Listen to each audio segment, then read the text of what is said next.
Thank you, Bill. Thank you, everyone, for getting up early to be with us this morning. And I agree with Bill. It's good. This is a great day to be virtual, so we're not out. I have a little dusting of snow on our back patio, so the first sign of winter is here. Although I heard that we have to get at least a half an inch at DIA to officially have us, snow to break the record of the longest without snow. If we don't get that by the 21st, it means that we've gone the longest in recorded history without having snow. So, but at least we have evidence of it this morning on some of our yards and patios. Thank you for being here. It's wonderful that we can gather like this. We do have a great agenda today, and we're going to get right into it. I do want to mention that we don't have a December member meeting. So the next time we'll be together via Zoom like this is on January 19th, third Wednesday of January. So just note that for your planning purposes, and the information will be on westcolfax.org. So welcome, everybody. Let's get right into it with anyone that's here from the state and county elected officials. I'm not sure if Chris, I don't see him on the agenda, but with that, we'll go to our Jeffco commissioners. Thanks, Ron. We thought we would divvy it up among three different topics. We wanted to give you an update on what happened at the Public Board of Health meeting yesterday and share information about COVID, also talk about the budget and share an affordable housing update that I think you'll all be interested in involving the White Swan hotels. So I think probably the biggest news might be Tracy Kraft Tharp's news on COVID numbers and also the PHO that will be before the Board of Health on Monday. We were all up pretty late last night watching that Jeffco Public Board of Health meeting and their implications for businesses as well, and more interest in gathering your input. So I'll just turn it over to Commissioner Kraft Tharp, and then we could go to Andy, and then I'll wrap up with affordable housing. Good morning, everybody. So I don't know why, but when I was brushing my teeth this morning, I looked at the little video of last month's meeting, and I guess I got the same thing to tell you as I did last month. We got COVID, and a lot of us have COVID. A lot of us have COVID in our lives. So last month, we had a positivity rate of about 6.3%. And as of what we heard yesterday morning, we're at 9.5% positivity rate. Remember, we need to be below 5. Then our cumulative counts and incident rate, right now we're at 299.7. We were at 245 last month. So we are creeping up. Governor is saying that we're probably going to peak middle of December. So here's the really sobering news. I hate to give really sad news so first thing in the morning. 17 people in Jefferson County died this last week from COVID. That's pretty sad, isn't it? As Leslie said, we were up late last night, Zoom in with a Board of Public Health who were considering 3 potential public health orders. I will confess, I would fall asleep and wake up and they were still there. And then I'd fall asleep and wake up and they were still there. So I hope I understood it clearly. If not, I'm sure Leslie, you can get me back on track. But I think that they decided to explore a universal masking mandate in the county, and they're going to talk with, spend some time talking with different stakeholders, different business groups, and they're getting together on Monday to review a draft. And that draft will be available for everyone to be able to look at. So again, as I said last month, let's get vaccinated, let's wear masks, keep your distance, stay safe. Thanks.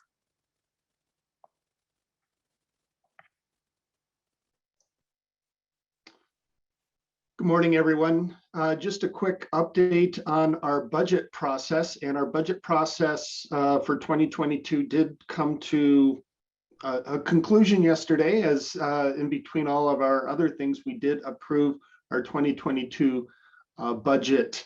This is a process that's been happening since the spring and does take most of the year as we look at the revenue coming in the current year and then projecting out to how we can spend that next year. Just a little bit of background. The county gets most of its revenue through property taxes. While the county collects the mills, the property taxes on assessed value, only 24 cents, so about a quarter of every dollar collected in property taxes actually stays with the county.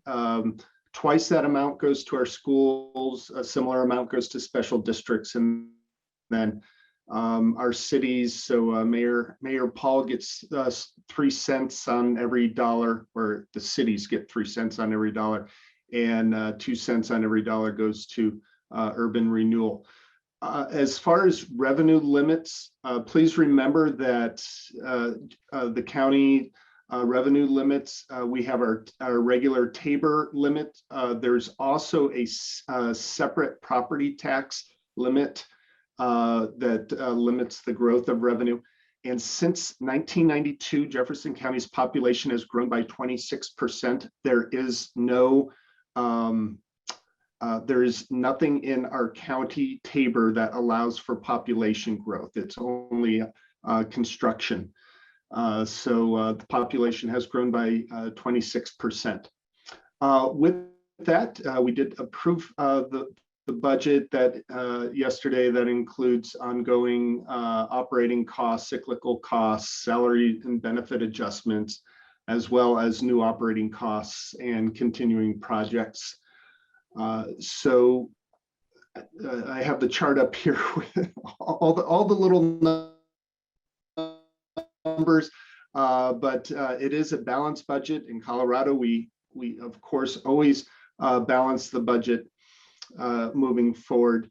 And another interesting piece is that as we look forward to 2023, while the 2022 budget is balanced, we are projecting about $1.5 million that will need to be returned to the taxpayers, between about 220,000 taxpayers. That comes out to about $7 a piece. So people will be, property owners in Jefferson County will be receiving on average a $7 check, refund check from the county. 87% of those checks will be under $7. The largest check will be going to Excel for $44,000. So you should be receiving those checks in the next few weeks.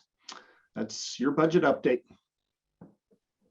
Thanks, Commissioner Kerr. Good morning, everyone. I'm Leslie Dahlkemper, and I wanted to just share with you, to dovetail on Commissioner Kerr's comments, that on December 6th at 5:30, we'll have a telephone town hall to talk in more depth about the county budget, as well as American Rescue Plan dollars, and how we're thinking strategically about how best to leverage those dollars to address workforce readiness, and other issues we deeply care about, like affordable housing. So I wanted to share, I know that's an issue we all care about, and it's certainly an issue for many of our businesses who want to attract and retain top talent. But oftentimes, sometimes that talent can't afford to live here in Jefferson County. So one bit of good news to share with you: yesterday, the Board of County Commissioners approved moving forward and authorizing the Department of Human Services to enter into a 1-year master lease agreement with White Swan Hotel on West Colfax to lease a block of 18 to 24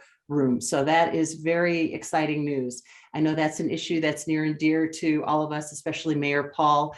So we're looking at that issue closely. The other thing we discussed is putting together a housing strategic plan. So again, we're being really thoughtful about where we can get the most bang for the buck with those American Rescue Plan dollars. We received $113 million. We've allocated some of those dollars. We're down to $99 million. And it is a lot of money, and we want to make sure that we use it wisely. But at the same time, as you can imagine, there are lots of requests in response to COVID response and recovery. I think that's everything for now. So thanks so much for letting us give quick updates. We appreciate it.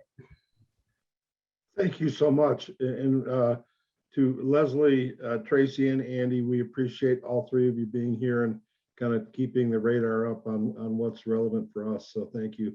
And the White Swan is great news because WCCA is very interested in that too. So thanks for that bit of info as well.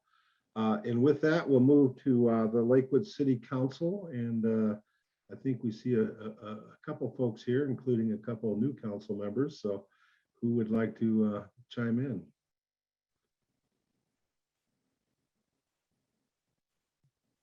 I see Jesselyn. I think I'm technically not a city councilor till Monday, so I'm an active listener right now. Okay. Okay. And that is that's the same boat that I'm in, everyone. Just happy to be here this week. okay.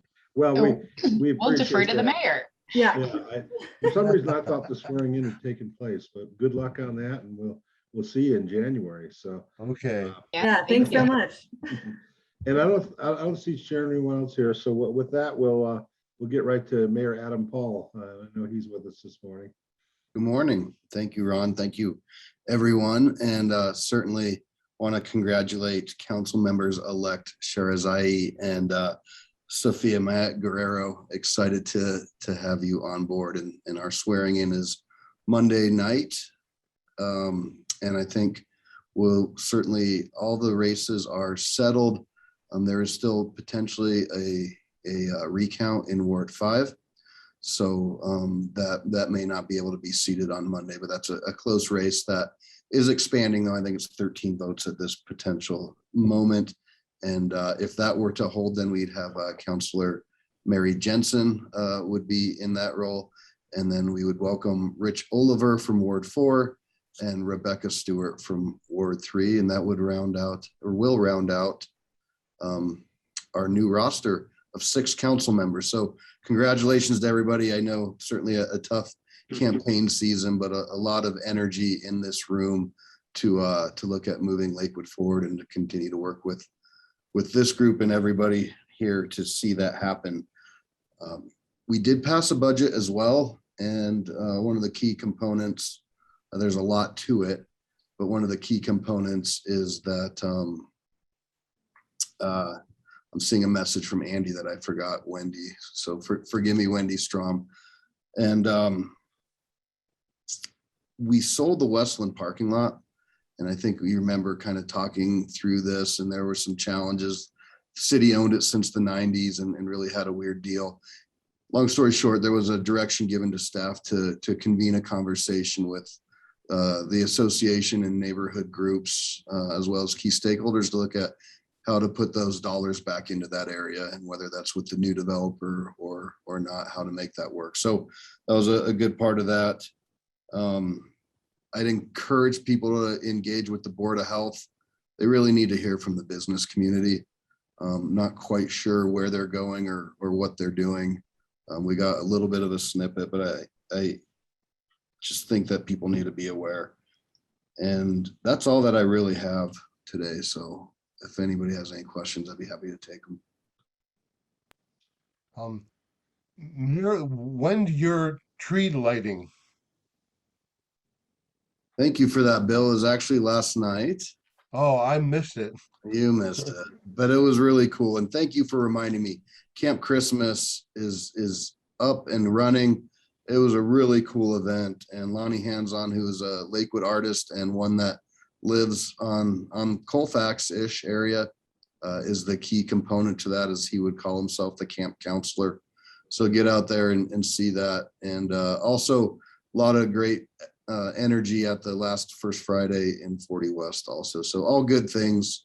And of course, there's a big press release yesterday for Casa Bonita with a new James Beard award-winning chef taking over the culinary experience. So it will be quite different. Wow. Going from the old Casa Bonita to a James Beard award-winning chef, that's that's 180 degrees. So thank you, Mayor Paul. With that, we'll go to Lakewood Economic Development, and I see that Robert Smith is with us this morning. Robert? Yes, thank you so much, ladies and gentlemen. I assume you can hear me. If you can't, at some point, give me this sign. But Yes, happy to talk about a variety of things. I did have the mayor's tree lighting at the top of my list. It was a brilliant performance by the illustrious Adam Paul yesterday. He was actually playing with fire at one point during the tree lighting. So Lonnie Hansen, who's obviously one of those 40 West luminaries, is the camp counselor, camp director of the whole thing. And it started with a giant, I don't know how to describe it. It's a giant owl that's, I don't know, 20, 30 feet across, and you can light it like a campfire. And it was just an amazing sort of thing to kick off that particular endeavor. If you guys have the opportunity, please go out there and please support a lot of the businesses when you go out to do that support. The economic development team's been working very hard with a lot of our Lakewood businesses to be preferred marketing vendors with the DCPA. And so there's some programs that are feathered together between local businesses. About 30 of our local Lakewood businesses are part of that marketing program to essentially have folks come out and enjoy this incredible community experience, but then also hopefully do a few dollars of sales in our restaurants and retailers and whatnot. So would love to see that happen. As you know, next week coming up is Thanksgiving, and traditionally the Friday after Thanksgiving is the start of the holiday season. I'd also like to remind folks that the Saturday after Thanksgiving is Small Business Saturday, and so you want to make sure you take the opportunity to go out and visit with some of the small businesses. There's a lot of tremendous retail folks, the galleries, all those kind of folks up along the Colfax Avenue, where you want to be able to vote with your dollars by supporting those businesses you would most like to see prosper in your community. So please make sure you do that. I'm going to mention real quickly that Colorado Companies to Watch is a statewide program that recognizes stage 2 companies. These are companies that have gotten past the startup moment. They've maybe hired a few employees. They've got some assets built up and that sort of a thing. So that stage 2 is very, very critical. And the state likes to recognize those folks. 2 folks from the Colfax area, 2 organizations, won the Colorado Companies to Watch award for 2021. First one is banners, signs, and decals. Our good friend Ivan, who's involved with a lot of the things we do here in the corridor, and then Harrison Home Systems, not too far off the Colfax corridor over there on the east side. So I want to mention that the Colfax Marathon announced that they have a new title sponsor. It's Cigna. So that's a good match there. I suggested Doritos, but apparently no one took that to heart and thought that would be a good idea. So it's now the Cigna Colfax Marathon. And so that'll be running in May. They just ran one to kind of do a little bit of a catch up, and then we'll be back into the kind of the normal rhythm, or hopefully be back into the normal rhythm with 2022. I'll mention a couple of potentials here. We have a saying in economic development: it's never a done deal till you can walk through the door. So generally speaking, I don't put out announcements and whatnot until they're rock solid, but I feel fairly confident that we've got one coming up here with our folks over at Westland. We've been working very diligently with those folks over there, and I'm hopeful that we'll have some big news to announce next time through. We don't have a closing yet at this today, but we may be able to talk about a closing with a potentially new owner for that shopping center here shortly. So I'm hopeful that will take place. A lot of things could take place between the time you get to the closing table and signing off on there. So I'm a little hesitant, but I'm also very optimistic with that particular one. And the mayor talked a little bit about Westland at the beginning here. And of course, we're going to be working with those folks regardless of who's there. Also, Holiday Plaza, a retail center that's been of great concern over there in Ward 2 for quite some time, closed a couple of weeks back, have a new owner over there. We'll be working with those fine folks, hopefully to bring about some much needed change on that particular shopping center. It's at about 10th and Sheridan. So folks generally know where it is, generally know what I'm talking about when I say it. And generally, I don't have to go much more into it than we're very optimistic that life will be a little bit better out in that part of the world with a brand new owner. And then I'll just mention real quickly, 6 new council people getting sworn in and sworn out. No, you can't swear them out. No, let's not swear them out. Swear in council members, not swear out council members on Monday coming up here. That's I believe, a record for the city of Lakewood in terms of the total number of new faces that are going to be on there. A great deal of enthusiasm and excitement coming up on there. So I would invite you. It's a hybrid meeting on Monday. I'd invite you to tune in and see all of the festivities and talk with folks, and or at least see what the folks are talking about, and be engaged with your local government in as much as you possibly can. That's my report. If there's anybody that wants to ask any questions, I'm happy to answer them in the chat or at the appropriate time. Thank you, Robert. You covered a lot of ground there. It's exciting to see that, as you said, you can't quite walk through the door yet, but Westland Plaza has been in the works for years. So it's nice to see that at least heading towards that point. So great news, and thank you. And Robert's an active part of our WCCA board too. So we're very appreciative of that and his staff to be plugged in with us. With that, we'll go to the West Colfax bid, and I suspect that's Kevin that's going to give that update.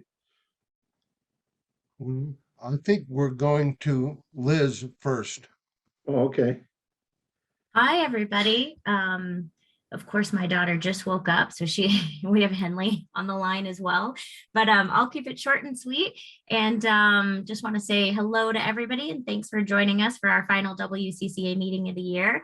Just a couple of quick things that I wanted to cover. So just a reminder, we do have one final First Friday in 2021. It'll be our small work show, and it's a really, really wonderful opportunity to buy smaller, more reasonably priced works for your holiday giving season. So if you have not bought a single piece of local artwork this year, you still have First Friday in December as an opportunity to do so.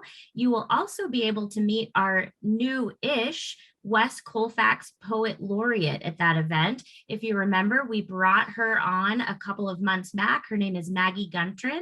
She will be on site doing small works poems on her typewriter that you can take with you as a memento when you leave that event. So we look forward to seeing you on First Friday in December. Benchmark Theater is also opening up another show on November 27th. It'll run through December 18th. It's Meteor Shower. It's a comedy about relationships and couples. So a lighthearted and fun way to end your theater season for this year. We are so thrilled to have Benchmark back and up and running in the district. So please go and be a part of that local business. And then a couple of other quick things. We have not one, but two brand new murals that will be going up in Colorado Mills Mall in early December. So as you're doing your holiday shopping at Colorado Mills, keep an eye out for muralist Tom Ward. He'll be at entrance 1, executing on not one, but 2 additional public art pieces. And I do just want to give folks a reminder that it is year-end fundraising season. 40 West Arts is a 501c3 nonprofit. We can use donations at any level. Last year, we raised over $17,000 for the district, with over 50% of those donations in the $20 to $50 range. So truly every single amount helps. I see that Katie's posted a link to our fundraising page, and I would encourage you to give as early as possible to our nonprofit or to any nonprofit in the Jefferson County region.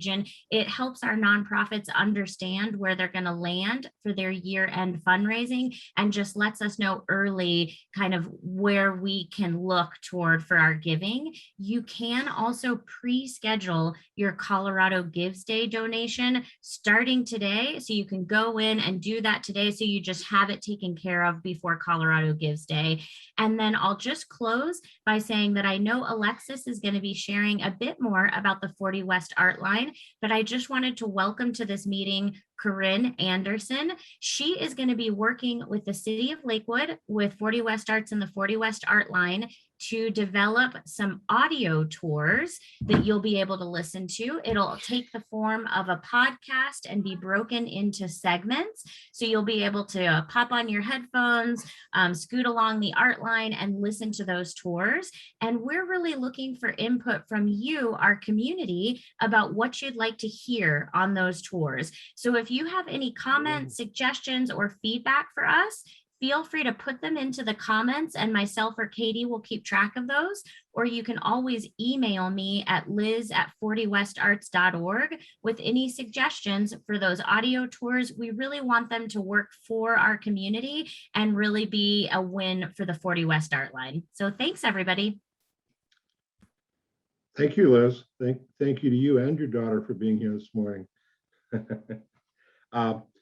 And again, you've got the information in the chat box. You can always email info@westcolfax.org and we'll get it to the right place as well. So lots going on. And as Liz said, support local artists during this holiday season. And with that, we will go next to the West Colfax bid. Ron, I'm gonna try to do it today and Okay. give Kevin a break. Okay. I want to thank all of you that attended our luncheon last week. It was a major success. I want to recognize our award winners again, the Action Center, Mint and Seraph, and Reed Davis. You can read about those in our recent newsletter. And oh, and of course, we had the Casa Bonita Mariachi Band play too. That was fun. Speaking of Casa Bonita, the mayor mentioned the new executive chef, Dana Rodriguez. Um, she was on TV last night, couples of times, and she's challenged with reestablishing the menu for Casa Bonita. But what she said, I quote, "We want to improve everything and change nothing." So figure out that what that means.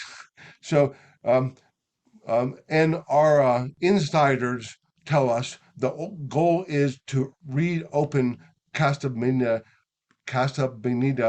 in early summer. That's the goal right now. Um, let's see. Congratu- Congratulations to Metro West Housing.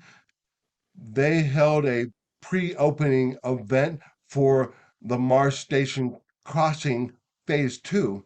That's 65 additional new units of affordable housing in the same location on 14th or 13th, one or the other. um, um, two more things real quick.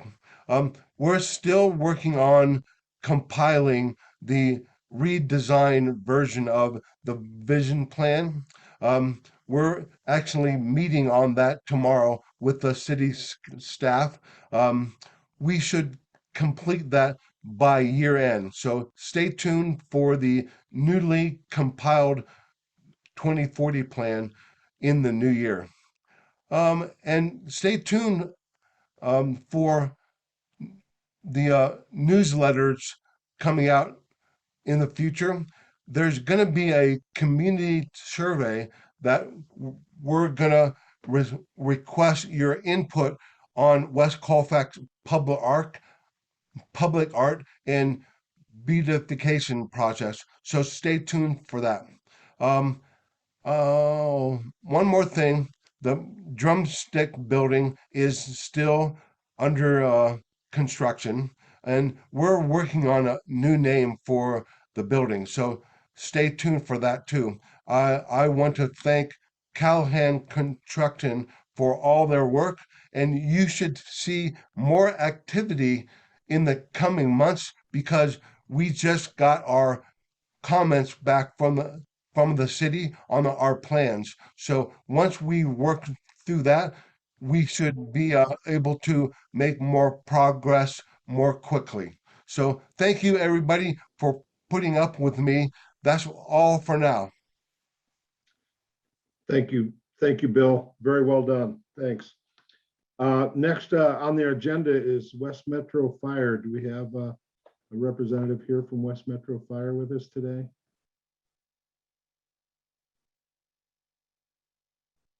Ron, he left a message in the chat. He had to leave for another. Okay. Yeah, I think Dan was here and then I think he had to leave. So, in any event, they're normally here. We appreciate everything they do in our community. Lakewood Police. Do we have anyone here from Lakewood Police today? I don't think so. So, okay.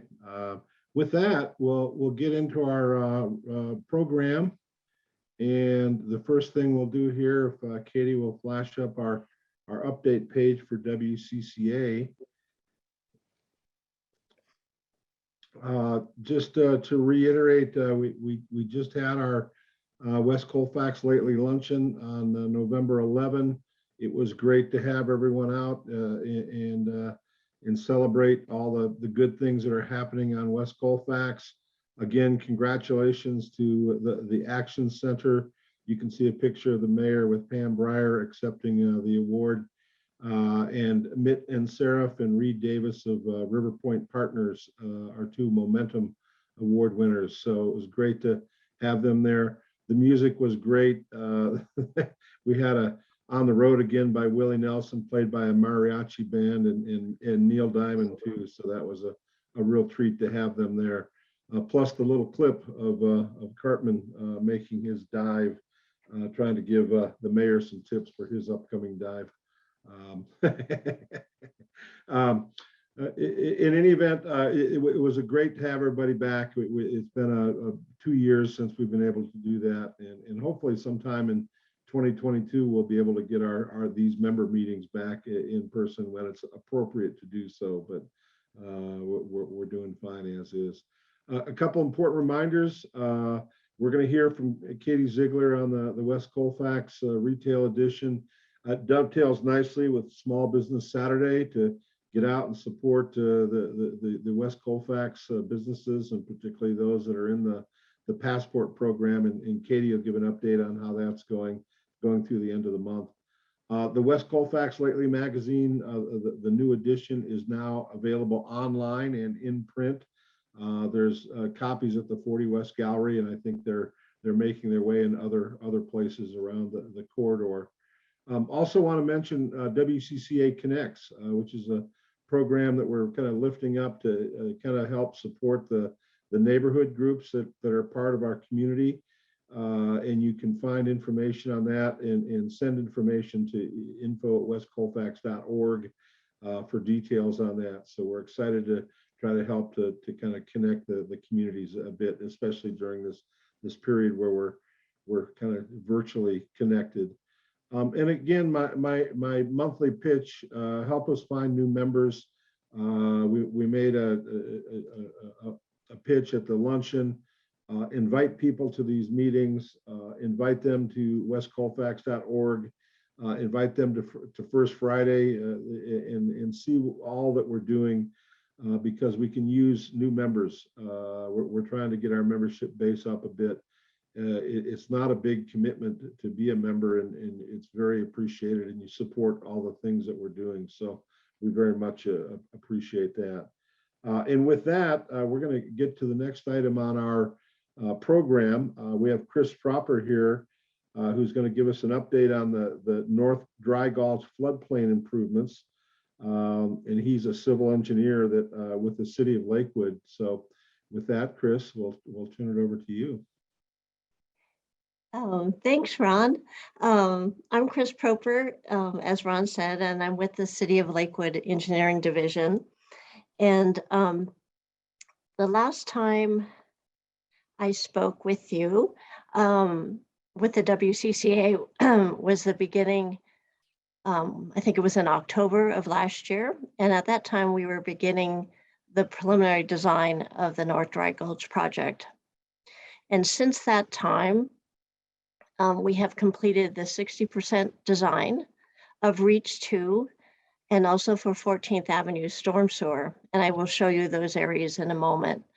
Our design includes our drainage analysis, geotechnical study, environmental investigation, as well as a utility investigation and preparation of the 60% plans. So I will share with you, if I can here. Can you guys see that? Not sure, not yet. Okay. Are you able to see that?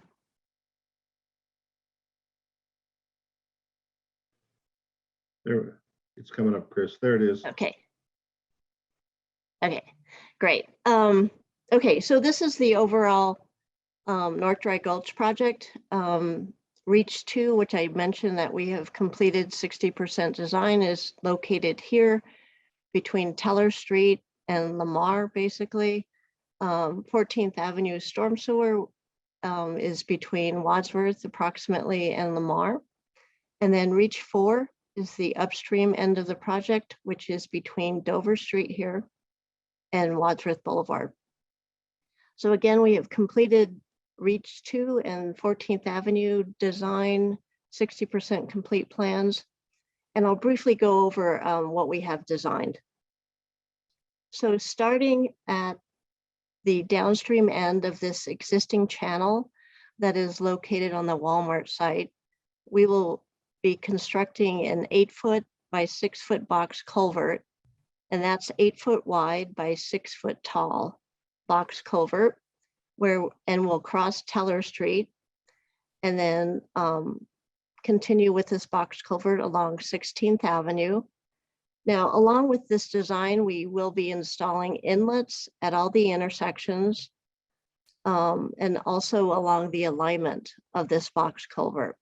And these inlets will intercept the 100-year design storm flows from the upstream areas along these side streets, and will collect that stormwater runoff and convey it to this box culvert. So as we continue east, this box culvert changes to a 9-foot by 6-foot box culvert down Reed Street and along Lakewood Place. And then when we get to Pierce Street at this location, it becomes a 10-foot by 6-foot box culvert. We'll continue south on Pierce until we get to Colfax. And at Colfax, we will be installing this box culvert north of the existing curb line on Colfax. We will be within an existing drainage easement that's on the Lamar Station Plaza site. So again, north of Colfax. And then when we get to Newland Street, we have a couple options. We will either bore 3 60-inch diameter pipes across Colfax, under Colfax, or we will do an open cut excavation to build a 13 by 6-foot box culvert. So our decision will be dependent on our discussions with CDOT, if they will allow open cut construction, or if we have to bore it. The open cut construction is more economical. However, we have to show CDOT that we can maintain 2 lanes of traffic in each direction if we open cut this construction. So we still are going to meet with them and see what we can get accomplished at this crossing. So south of Colfax, we continue along Newland Street with a 13-foot by 6-foot box culvert, and then we outlet that into the Lamar detention pond. Okay, and so 14th Avenue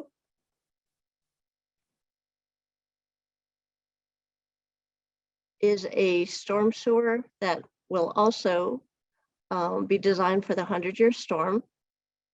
And it will start just east of Wadsworth Boulevard and continue to the Lamar detention pond. This storm sewer is like the box culvert design. We have inlets along both sides of 14th Avenue. There's a lot of flooding that occurs, I know, at Salisbury and 14th Avenue, just downstream of the Home Depot. So we'll be collecting that runoff. The design of this storm sewer is like a 30-inch diameter pipe starting at the upstream end. And by the time we get to the downstream end, it's a 66-inch diameter pipe. So, so as you can imagine, we have a lot of utility lines that need to be relocated. So our design includes plans to relocate sanitary sewer lines as well as water lines.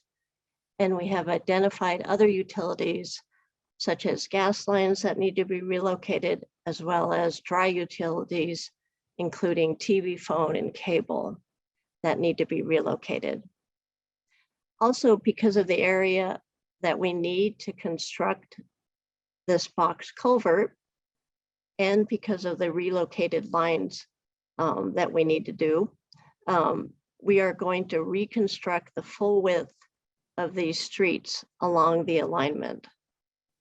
So along 16th Avenue, Lakewood Place, and portions of Pierce Street, Reed Street, and Teller Street will be reconstructing the full width of those streets. Along Colfax, though, we will only be doing reconstruction on where we're crossing Colfax at Newland Street. So I'm going to unshare some here.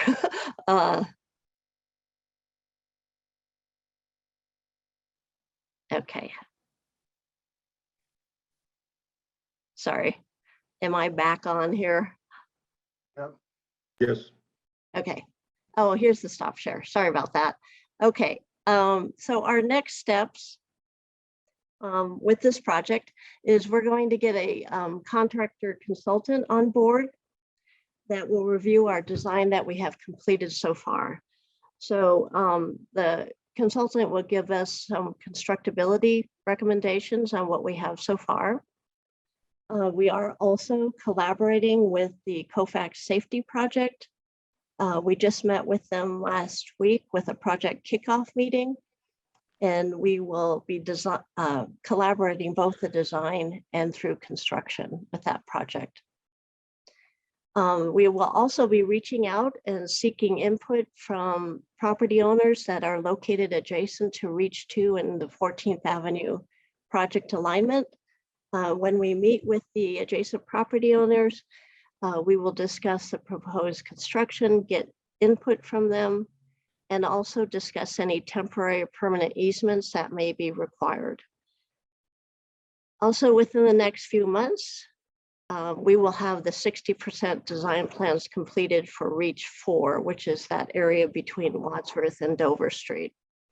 And once those plans are completed, we will also reach out to the property owners adjacent to Reach 4 and get their input on the project, as well as discussing project impacts and temporary and permanent easements that may need to be required.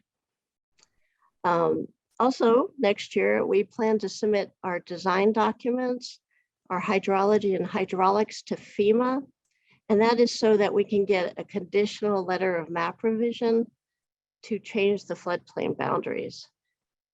Again, this is conditional until the project is constructed and completed. And at that point, we would be submitting a formal letter of map revision so that we can officially change the floodplain. In 2022, we are planning to build the 14th Avenue storm sewer.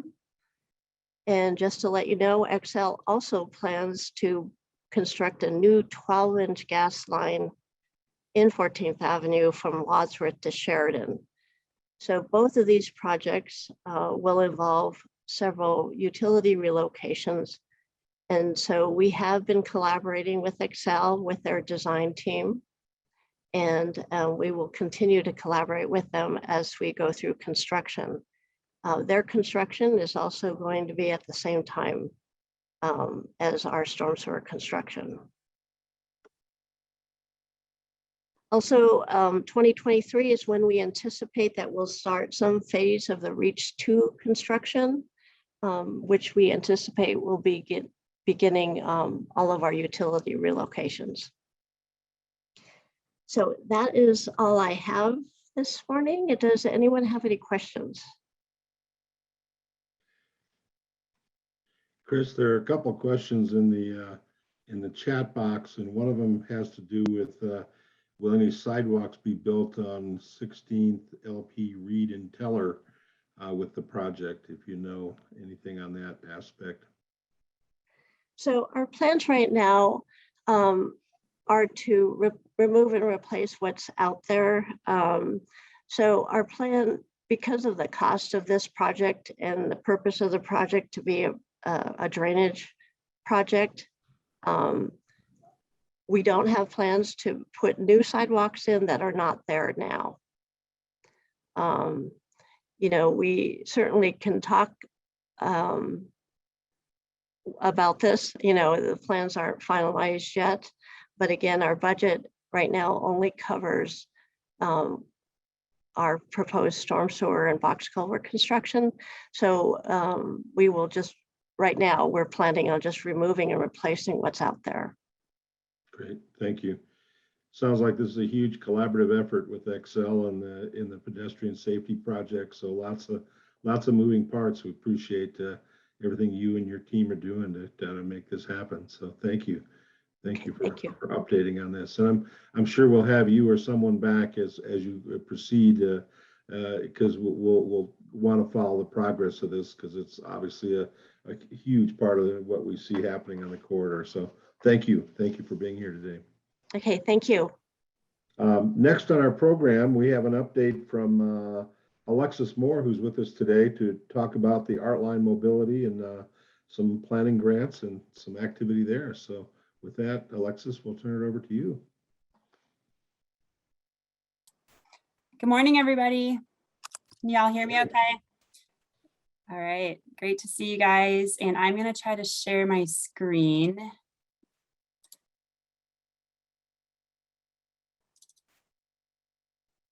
Can you all see the slide? Okay. We got it. Great. Well, thanks so much for having me here this morning. I'm really excited to share some of the next steps with the 40 West Artline project and a couple of really significant grants we just were awarded recently, and give you all an update on kind of where we're at with them and opportunities for involvement.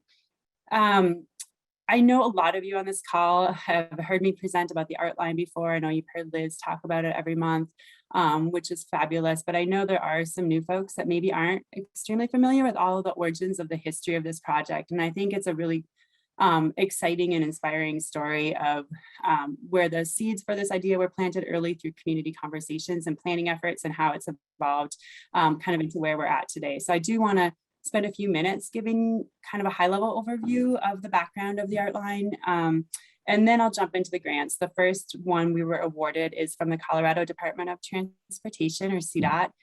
It's their Revitalizing Main Streets Quick Wins grant program that was kind of tied to COVID relief funding. And then the second is a planning grant, a longer-term grant from the Denver Regional Council of Governments, or DRCOG, and I'll talk about that one as well. So by way of background, I know many of you are familiar with the W Line light rail, and that's really kind of the impetus for a lot of this work. And this graphic here shows the city of Denver in blue, obviously Lakewood in the kind of yellowish color, and it shows the red line as the W Line, which comes from Union Station through Denver, Lakewood, out to Golden and Jefferson County. And the focus for our project is the Lamar Light Rail Station, highlighted here in yellow. It's the first full station in the city of Lakewood. When the line was being planned back in the kind of late 2000s, around 2010, we did the station area plans with the community for all of the station areas. And the station area for the Lamar plan, obviously, as you all know, it's located in the historic Two Creeks neighborhood. It is not, it's a walk-up station, so there's no parking associated with it. And when the line opened in 2013, there were no sidewalks leading to that station. The community really talked about the inspiration for creating a kind of small scale neighborhood serving mixed use node in this area, kind of using opportunities for arts and culture and creative industries to help revitalize the area. And that plan was adopted by Lakewood City Council after going through an extensive process with the Community and Planning Commission back in 2010. And following on the heels of that effort, we had a grant from the Environmental Protection Agency actually to do an area-wide plan for the Lamar Station area to figure out, you know, how do we connect sidewalks to the station, make a strong connection for people from Colfax to the Lamar Light Rail Station, which is just 2 blocks away. You know, how do we really work with the community and explore this idea about creating an arts district in the area? And out of this process emerged the nonprofit 40 West Arts District, which, as you all know by now, is an amazing asset not only to Lakewood and the greater metro area, but really a model statewide as a really successful creative district that really started out of the origins of these planning processes and these conversations.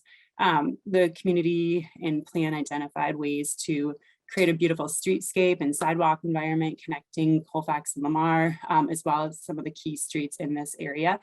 And one of the big ideas that came out of this effort was the notion of an arts loop that would connect 3 parks in the area that had been underutilized, and the community wanted to see them activated and more engaged and connected to the neighborhood with transit and the creative businesses, shops, galleries, restaurants in the area. So that plan was also adopted by City Council in 2012. This is kind of the image from that document of this arts loop concept, which probably looks very familiar to all of you now. But at this point was really just a dream of painting this green line on the ground and adding art along it, working with artists in the neighborhood and community members to beautify this place that they call home. So we chipped away for several years after that 2012 plan adoption at the streetscape enhancements. The photo on the left shows what Lamar Street looked like in 2013 when the light rail line opened. This is just a half a block from the station, and this is what folks had to navigate to try to walk to the light rail station. And the image on the right is what you see today. And this is really thanks to this planning effort that was documented in these plans that I just mentioned. Similarly, many of you remember the image on the left was that West Metro Fire Station before the roundabout was built in, I want to say maybe 2015, 2016, to address safety concerns that we identified through this planning effort. And thanks to $1 million CDOT grant, we were able to build these sidewalks and the roundabout. And I actually think through a neighborhood participation program grant from the WCCA, got this beautiful public art sculpture by a really famous sculpture artist, Christopher Weed. Again, not too long ago, this is what Pierce Street looked like, looking north from Colfax before the beautiful mural was painted on the arc wall. And, you know, you can see kind of off in the distance, the senior living facility at Creekside and Creekside West. And you can just imagine how challenging it was to try to navigate from folks' home there down to Colfax and shopping and transit.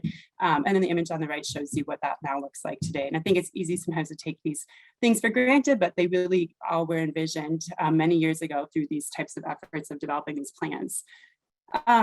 So that idea for the arts loop never really went away. It percolated as we continued to chip away at these other necessary streetscape and infrastructure improvements. But thanks to the National Endowment for the Arts and an Our Town grant that we received, the city and 40 West Arts in 2016, we were finally able to bring that idea of creating that arts loop to life. And many of you on the call were involved with planning for this, working on walking and biking events with Mayor Paul, celebrating with several thousand people at a block party at Lakewood Place on first Friday in June of 2018 when we launched this 4-mile walking and biking arts experience that had at that time over 70 temporary and permanent public art elements that were created with over 24 professional artists and working with hundreds of community members. And if any of you are not familiar with the project, you can see the website down below. Please check that out. There's a lot of great information and videos and photos of all of the art elements and kind of background story of this project. Again, the map of the route that today is a green painted line on the ground, and the route showing the connection to the parks and all of the art locations, and kind of the idea of what the community wanted the art line to be, connecting people and places through an interactive walking and biking arts experience, or hashtag explore arts outside. The project had a lot of goals, and in addition to beautification and really helping to establish the sense of place, but it's much broader than that. You can see some of those goals here, and I think we've been chipping away at a number of those over the years. Just some inspirational photos to show you some of the color and beauty along the route.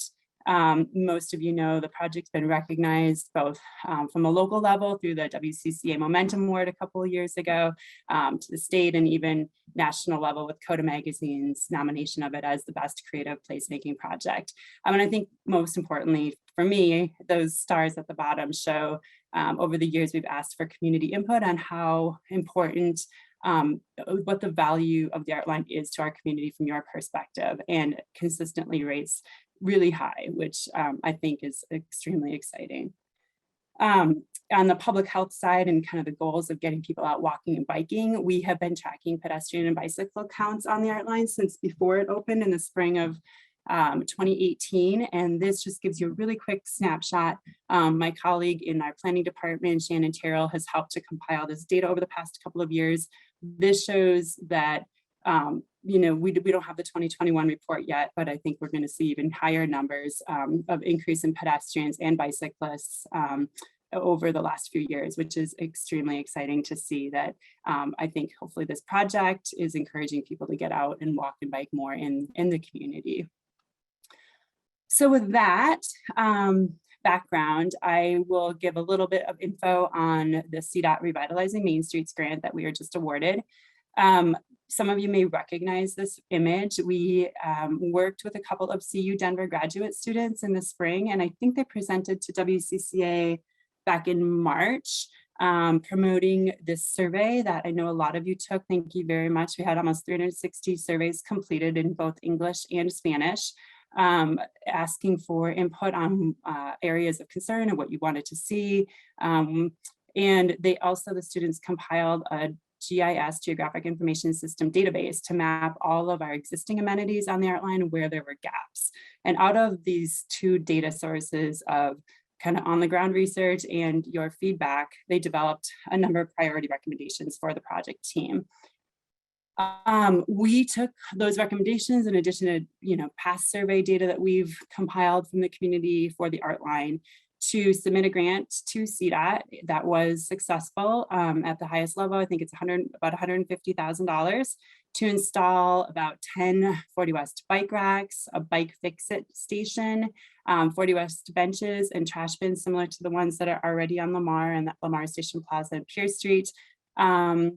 Wayfinding banners to in the areas in yellow to replace and improve upon what has been there for a number of years, and then through Mount Air Park where we have banner infrastructure in place but nothing programmed yet, to add those banners there, to improve crosswalks at 3 different intersections on the Artline, including adding a new curb cut on Reed Street and 17th to improve access into Aviation Park, which actually you probably see that work happening within the next few weeks, which is really exciting.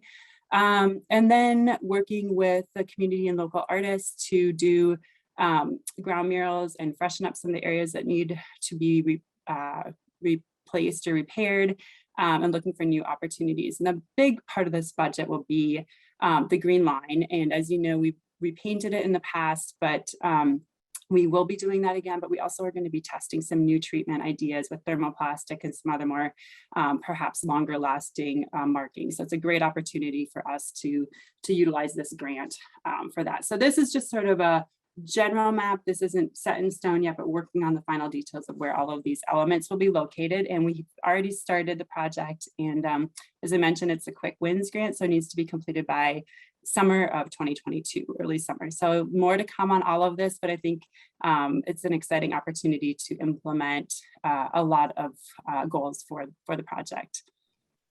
And the second grant to talk about is the Denver Regional Council of Governments, or DRCOG, lots of acronyms today, Mobility and Planning Grant. And I've mentioned that the 40 West Arts Loop has evolved into the 40 West Art Line and has been recommended and very well documented as a vision and a goal in a number of Lakewood adopted plans. And that's been extremely critical in helping us to get buy-in and support to continue to implement the project and to find dollars and funding for the project. But the Artline has never had its own plan. There's no one place where that vision is fully documented, where we can kind of point to say this is, the priority to help fund next and to move forward next. And it's really been something that Artline project team members have had on our radar as a long time need that we need to address. Some of you may know, this is really exciting, that we were just written about in a National American Planning Association Creative Placemaking and Rail Transit Corridors Best Practices Policy Guide. We were featured along with, there were 8 metro areas that you can see here across the country to talk about, how do you do projects like this successfully? What are some of the lessons learned? And for Denver, the W line and art line was the focus of that study. And one of the big takeaways was the importance of really having all of the partners at the table, which we do, but really documenting that plan and having those plans in place to ensure long-term sustainability for a project like this. So we applied to Denver Regional Council of Governments for a planning grant this summer, and this is no surprise, the project study area to develop the 40 West Artline Framework Plan. It is federal transportation funding that is awarded every 2 years for both planning, which is the dollars that we received, as well as implementation. And our project was the second highest ranked project that they received, and they really saw the importance of doing this work. The goals generally of the plan are really to document our Artline vision in one place, to prioritize our multimodal transportation and streetscape improvements. I mentioned the student work that was done. I think they identified that about 25% of the route has no sidewalks or inadequate sidewalks. And we really know that that's a need that we need to address, and to look at how we conceptualize design treatments for those areas based on the different context of that 4-mile long route, which goes from places like Lamar Street next to the light rail station in Colfax. That's got a very different character and feel compared to someplace like Reed Street near Aviation Park that's much more residential. Ensuring that the tools are in place to catalyze and sustain this project long-term. And as I've alluded to, really making sure that we document this to help secure future funding. I mentioned that this grant also has implementation funds available. And right now we don't have anything that we can point to as shovel ready, but hopefully this will help us get further along. And so potentially once we have the plan in place, we could come back and apply for implementation funds to actually build some of these sidewalks and areas of need. So as far as where we're at in the timeline, we are really early. We are in the process of contracting with the Denver Regional Council of Governments and actually CDOT as the fiscal agent on this, finalizing the scope that we'll be putting out once it's all approved for a RFP, a request for proposals for consultant team, a multidisciplinary consultant team to work with the project partners and lead the effort. Hopefully that RFP will go out by Q2 of next year. There will be certainly a community and stakeholder engagement process of part of this work. More to come on all of that, and we'll definitely come back to this group and give you an update when we get a little further along with planning that. And in general, we hope that once we get started, it'll be about a year-ish long process. And ideally, we'll take it forward to Planning Commission and City Council to adopt it so that it's something that we can utilize for longer term funding and other support. So with that, that is all I have for the moment. Happy to answer any questions now, or you guys know how to reach me, my email here as well. Thanks so much.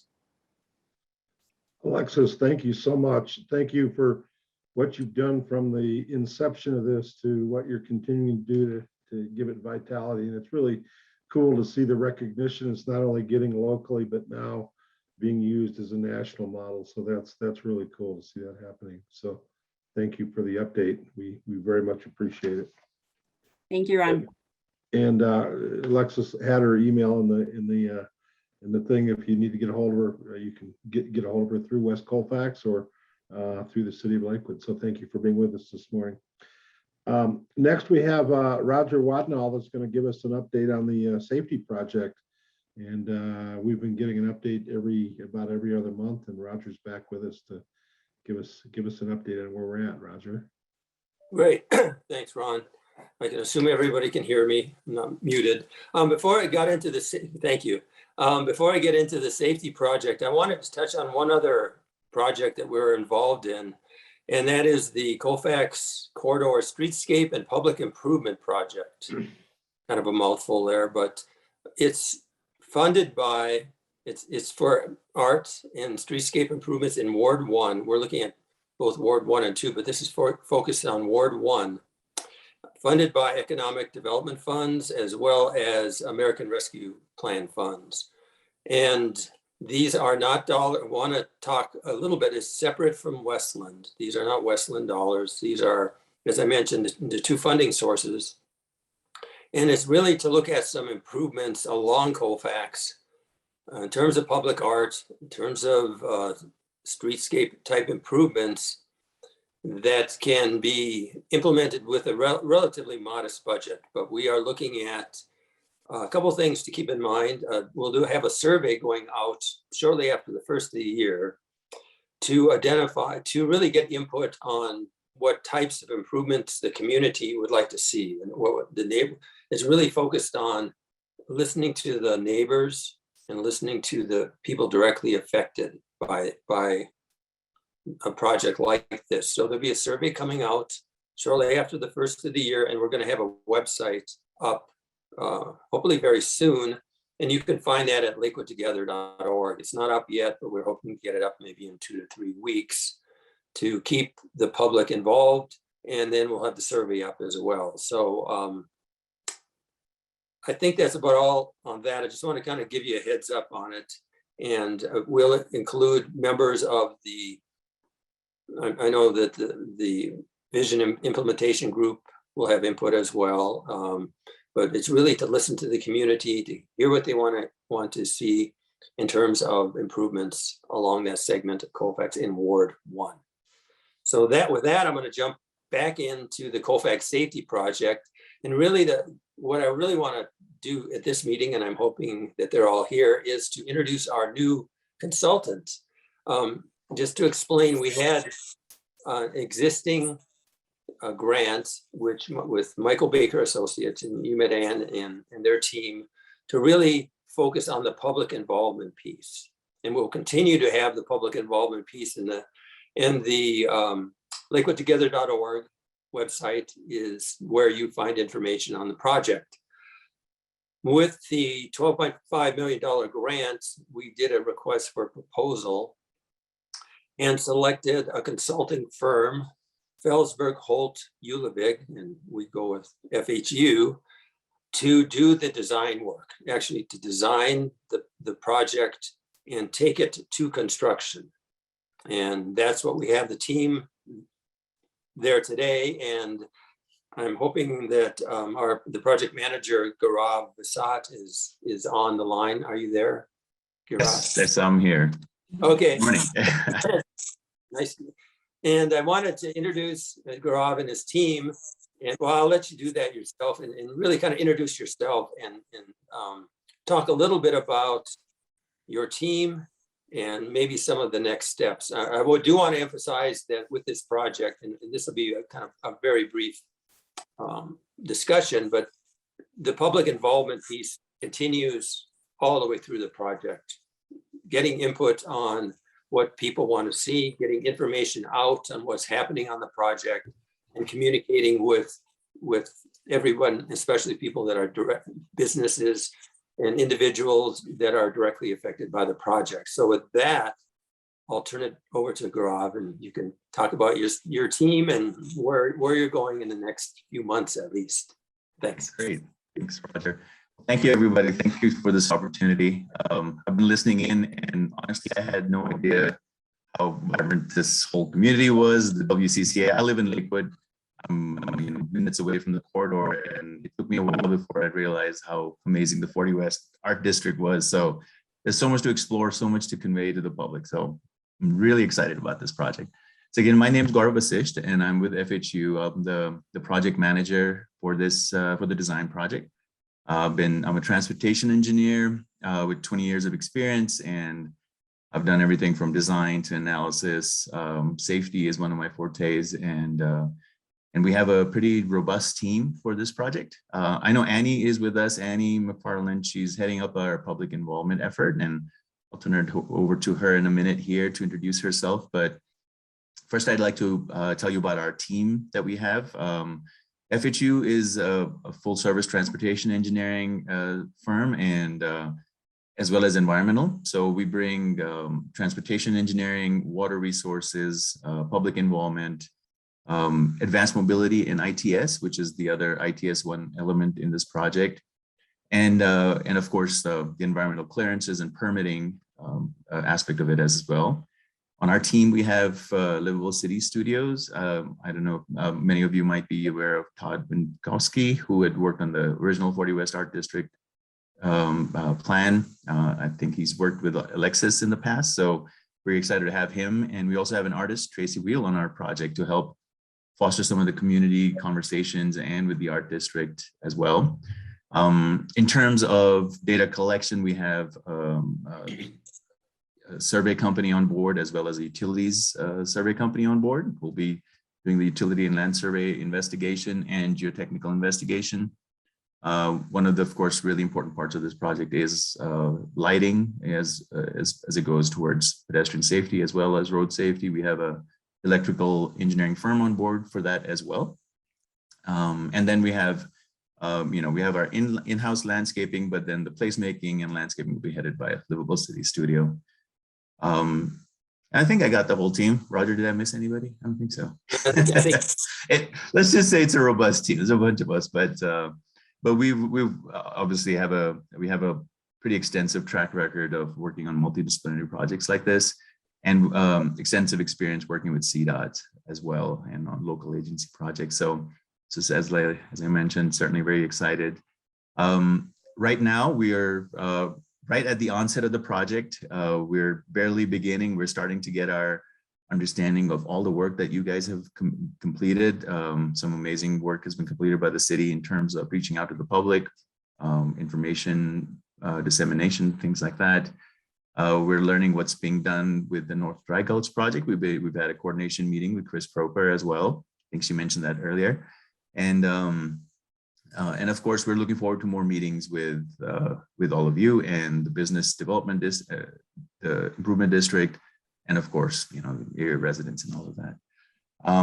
In terms of next steps, of course, the most crucial next step is a design scoping review meeting, which is a standard process in the CDOT local agency process. So we're right now it's probably about 50 people that we're trying to coordinate for a meeting. So it's a pretty big deal where everybody's in one room, where we clarify expectations, we clarify communication, we clarify products, deliverables, things like that. So it's the first step in which we have an open conversation with CDOT, with RTD, with city engineering, with city planning, all the representatives, and of course the consultant team as well. So that is our immediate next step. But as we go further, we will be looking to tie into the existing PI public outreach effort that's been ongoing and see how we augment that and take it further to the next step. Of course, data collection is a priority for us right now. Before snow, we'd like to get some surveys done in terms of the land survey and as well as the utility investigation. So we have sub-consultants on board and contracts have been signed, so they're raring to go. And then of course the concept development, and which will be a crucial step in the public involvement effort as well. I think that's a synopsis of things as they stand right now, but I know Annie's on board over here right now, so I'd love for her to introduce herself as well. Annie? Yeah, thanks. Can everybody hear me okay? All right, I just got a new computer and those things are always fickle, so thank you. Yeah, I'm really excited to be here and see some faces that we're going to continue to engage with throughout this project. I just wanted to say, we've been able to meet with the Michael Baker team and kind of find out what has been done on the corridor from their perspectives. And as Gaurav mentioned, seeing how we can build upon that, continue to keep that momentum and that level of engagement throughout this project. And I just a little bit of a background for myself. I'm a planner. I focus on community engagement, really. And I recently took a new position, although I'm part of the FHU team. I really fought to keep this project because I'm excited about it, I'm passionate about it, and I'm lucky enough to continue to work on it. So yeah, that's, I think, kind of a little bit about me.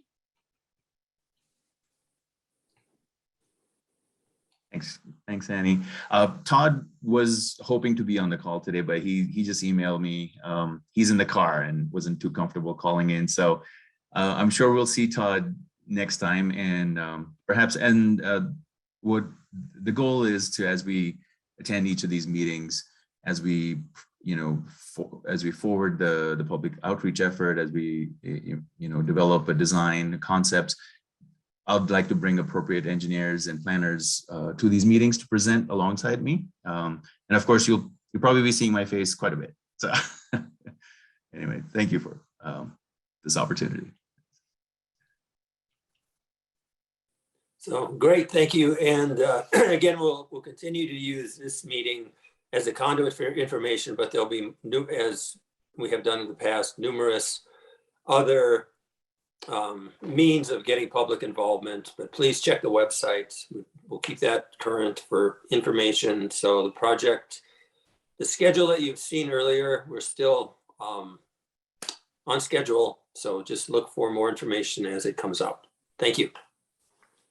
Thank you. Thank you, Roger, Annie, and Gustav, and feel free to join us any month, and we look forward to your updates as we continue along. So we appreciate what you're doing. It's going to be cool to watch this roll forward from here. And it sounds like you're all part of this collaborative effort with the North Dry Gulch and the utility changes and everything else. So good to have you on board.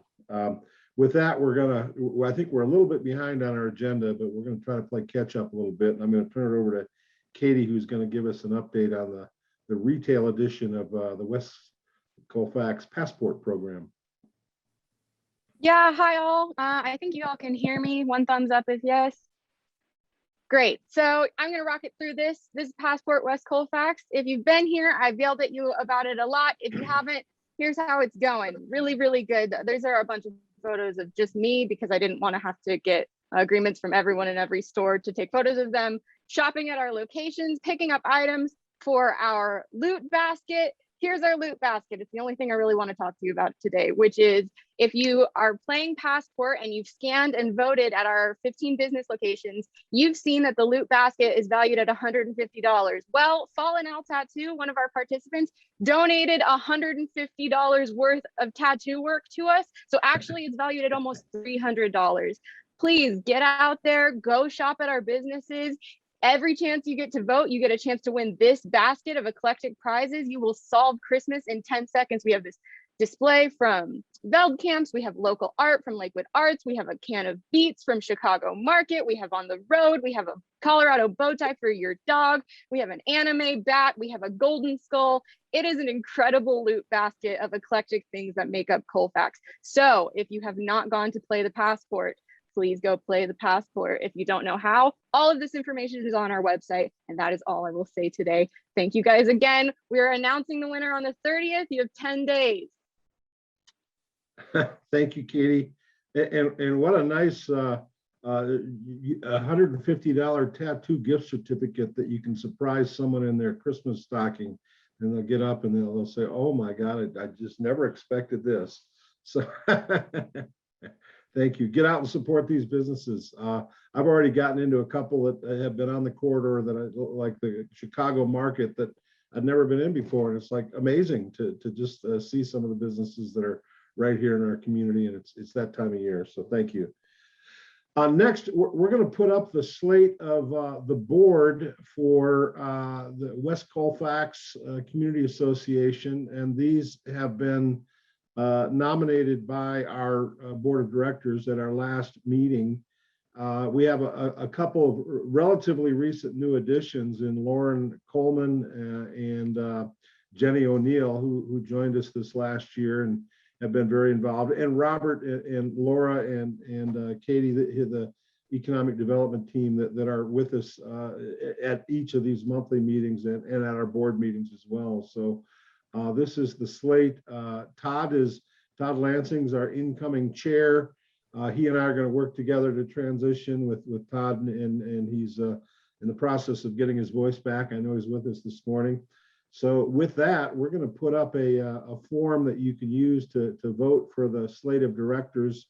And Katie's going to put that up, and I think you in the, is that just going to be in the chat window, or, okay, it's going to be in the chat window. So if you would look for that link, and we'd like you to vote yay or nay, and we will proceed accordingly. So we're excited. We've got a very active board. Everybody's there every month. It's been wonderful for me to be part of this board and see what's going on right now and everything we have ahead of us. Alexis and Roger and Chris and all the things that are just starting to happen on the corridor, and a James Beard award-winning chef coming into Casa Bonita. How can it get any better?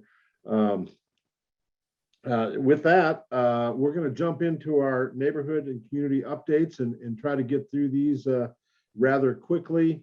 And I'd ask that everybody try to keep their comments to a minute or so, just because we always like to try to get people out by 9. If we run over for a few minutes, so be it. First up, we have the Action Center. All right, good morning, everybody. Good to see you all. Great meeting. I will talk super fast. I want to give one more shout out to Casa Bonita. First of all, I can't believe they're having a James Beard award-winning chef, but the new owners have actually, so that they can keep their staff on payroll, have put all of their staff up for volunteering. So their staff has been volunteering at the Action Center, basically full time. I think there's going to be a couple other places that they're volunteering to, but I just thought that was amazing that they're doing that so that they can keep their staff paid through this tough time that they're going, well, that the staff would be going through while they redo the building. So shout out to them. Action Center is getting ready this Saturday to have our Thanksgiving distribution. We, I think, have about 2,800 boxes, Thanksgiving boxes that we're going to be giving away to families. I believe it's between 10 and 1, 9 and 1 on Saturday. So that should be awesome. Whatever we don't give away, we'll give away next week at the Action Center. Other than that, we are starting our Adopt a Family program, and we're also doing our holiday gift shop this year. So we are doing 2 programs together. I'm going to actually send out here the link for our Adopt a Family. If any of you are interested in adopting a family this year, or if you want to send that link to anybody that might be interested in helping a family in need, we're going to continue to add families, I think through the beginning of December as they come in. So that is basically all I have to say about that. Holiday gift shop, brand new toys, we need those. If anybody has any questions, I'll throw my email in here. Please feel free to reach out. But yeah, that's real. I'm just going to be super quick. So that's all I've got. Thank you all, and appreciate you all. Take care. Thank you, Amy, and thank you for that link too. I'm gonna see if I can take advantage of that Adopt a Family link. So thank you for everything you're doing in the community. Lakewood Arts. Hi, Rolina Carter from Lakewood Arts, and our Dia de los Muertos exhibit ends Friday, and then we start our holiday show, and we'll have a collective art group show on the community wall called Winter Wonderland, and then Roseanne Night on President's Wall with Serendipity. And we just announced our 2022 shows on our website. First one being Laughing Stock in January. That's it. Okay, thank you, Rolina. Two Creeks neighborhood. Two Creeks is having our meeting this Saturday, and we have Trail Break partners, Doug Elenowitz, who's going to be attending, so we can thank him for purchasing 10th and Sheridan, and we can give him all the input we can give. And we look forward to the demolition of those 2 buildings. That's it. Yeah, I think that might be something we want to be at, applauding. We're going to ask for a party on the day they bring down that those buildings, and so we can all attend. Thank you, Kathy. Kathy's on the board of WCCA, and she's our secretary and does an amazing job. So we appreciate that as well. I'm in for Two Creeks. Oh yes, absolutely, Maddie. Ashley Begley, who's our new co-chair, has said that we had some new painted benches on a little open area behind Westline Village. And also we'll be having a lighting contest with more to come about that. So I just wanted to chime in about those 2 things. So. Thank you. Thank you. Iber neighborhood. Good morning, Robin Braun from Iber. We finished a very successful summer with several events. We are supporting St. Paul's. They are doing a craft Fair, and also Lakewood United Methodist is, they've got some concert things coming up, so you might want to piggyback on that and see what's going on. Some great things going on. We will regroup after the holidays. And thank you much. How's that for short and brief? Thank you, Robin. Much appreciated. Morse Park neighborhood. Applewood Valley. Ron, David Ruckman, I just wanted to say we're looking forward to working with our new city council person, Jesslyn Shahrazahi, and we're planning on meeting with the new owners of Westland Shopping Center at the appropriate time. We're very excited about some possible movement in that shopping center and what that will do for the west end of Lakewood's West Colfax corridor. Thank you, David. I remember when I first moved to Colorado, and when Westland was an indoor mall, so it's it's going to come full cycle, hopefully fairly soon. Daniels Welchester, West Miller Heights neighborhood, Lakewood Elks. Jerry, are you with us today?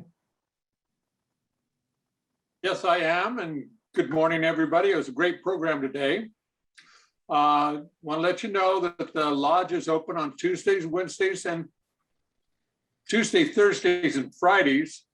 And I don't know if everybody's aware, but we have the space to rent for events, some very nice spaces. So if anybody's interested in having an event somewhere, contact the Lakewood Elks and see what you can find out, if we can help you out in giving you an excellent area to hold your event. That's all. Thanks. Thank you, Jerry. I've been a member of the lodge for 12, 14 years, and if you haven't been in the lodge, it's pretty neat. It's I think one of, if not the largest lodge in the state. So it does have some great space for events if you have that need. West Metro Chamber. Hi, everyone. Good morning. I just wanted to mention a few quick things. We just came off of our Women's Summit that happened yesterday. So thanks to several people on the call who were there. We appreciate that support. We have a few things coming up in December. Our holiday business after hours on Thursday, December 2nd is ugly sweater themed. Should be a lot of fun. 5 to 7 at the Hampton Inn Denver West Fed Center on Union Boulevard. On Tuesday, December 21st, we're having our Women in Business year-end mingling and mimosas. That's from 8 to 9:30 at the West Metro Chamber office. And so the speakers from the past year and the upcoming year are invited, so you'll get to chat with all of them. We also have in December, we're going to be focusing or launching a Shop Jeffco campaign featuring member deals and special offers, things like that. So check the website in December for all of those goodies. And yeah, if you have any questions, I'll put my email in the chat, but it's Erin@westmetrochamber.org. Thank you. Thank you, Erin. Thank you. Rocky Mountain College of Art and Design. We heard from their president last month, and they're not with us this month. So West Colfax Kiwanis. We've had 3 new members join in the last couple of months, and we'd love to have more. We're shaping up for a big 2022. Contact me if you want more information about how you can be involved. Okay, thank you, Josh. Are there any other community associations that I haven't recognized that are with us today? I'm very impressed with how we managed to get to the top of the hour on budget. I think we're just about there. I want to just wish everybody a marvelous Thanksgiving week ahead. Hope you can kind of get off the grid a bit, enjoy some family time, enjoy some turkey or whatever your pleasure is. Be safe. And again, no members meeting in December, but we'll be back on January 19. If you have any information from things that you want to get out, info at westcolfax.org. Thank you to Bill and to Katie and to everybody for making today a very successful meeting. So with that, happy Wednesday, and we'll see you after the first of the year. Thank